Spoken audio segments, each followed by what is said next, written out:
Mohandas Karamchand Gandhi, or Bapu, was a great Indian leader who led India's independence movement. He implemented many successful strategies to overcome the British, the most successful of which was non-violence or ahimsa and the civil disobedience movement. Gandhi had to spend a lot of time in jail because he led the freedom movement.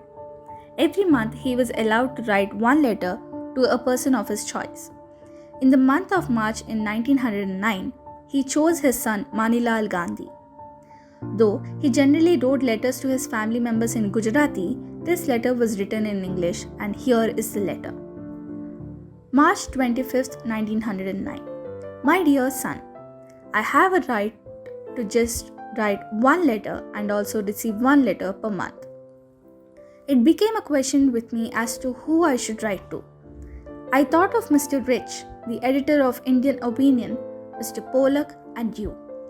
I chose you because you have been the nearest in my thoughts in all my reading. I hope Ramdas and Devdas are keeping well, learning their lessons and not causing any worry. Has Ramdas got rid of his cough? And now about yourself. How are you? Although I think that you are well and able to bear the burden I have placed on your shoulders and that you are doing it quite cheerfully, I have often felt that you required greater personal guidance than I have been able to give you. I also know that you have sometimes felt that your education was being neglected. I have read a great deal in prison. I have been reading Emerson, Ruskin, and Mazzini. I have also been reading the Upanishads. All these texts confirm the view that education does not mean a knowledge of letters, but it means character building. It means acknowledgement of duty. Our own Gujarati word literally means training. If this is the true view, and it is to my mind the only true view, you are receiving the best education training possible. What can be better than that you should have the opportunity of nursing mother and cheerfully bearing her ill temper, or looking after Chachi and anticipating her wants and behaving to her so as to not make her feel the absence of Hiralal, or again, being guardian to Ramdas and Devdas. If you succeed in doing this well, you have received more than half your education. I was much struck by one passage in Nathuramji's introduction to the Upanishads. He says that the Brahmacharya stage, that is the first stage, is like the last, the sannyasi stage. This is true. Amusement only continues during the age of innocence, that is up to 12 years only. As soon as a boy reaches the age of discretion, he is taught to realize his responsibilities. Every boy from such an age onward should practice continence in thought and deed. This should not be an irksome learning and practice, but it should be natural to him. It should be his enjoyment.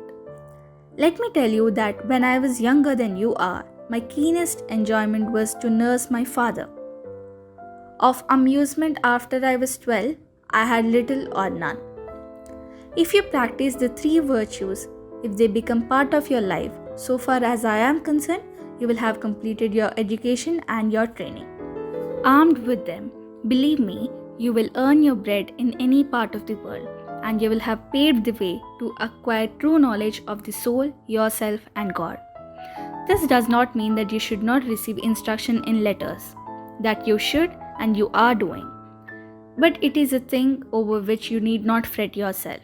You have plenty of time for, and after all, you are to receive such instruction in order that your training may be of use to others. Remember, please, that henceforth our lot is poverty. The more I think of it, the more I feel that it is more blessed to be poor than to be rich. The uses of poverty are far sweeter than those of riches. And now again yourself. Do give ample work to gardening and actual digging, etc. We have to live upon it in future. And you should be the expert gardener of the family. Keep your tools in their respective places and absolutely clean. In your lessons, you should give a great deal of attention to mathematics and Sanskrit. The latter is absolutely necessary for you. Both these studies are difficult in life, You will not neglect your music. You should make a selection of all the good passages, hymns, and verses, whether in English, Gujarati, or Hindi, and write them out in your best hand in a book. The collection at the end of a year will be most valuable. All these things you can easily do if you're methodical. Never get agitated and think you have too much to do and then worry over what to do first. This you will find out in practice if you're patient and take care of your minutes.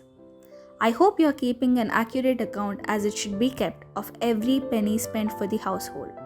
And now, I close with love to all and kisses to Ramdas, Devdas and Rami.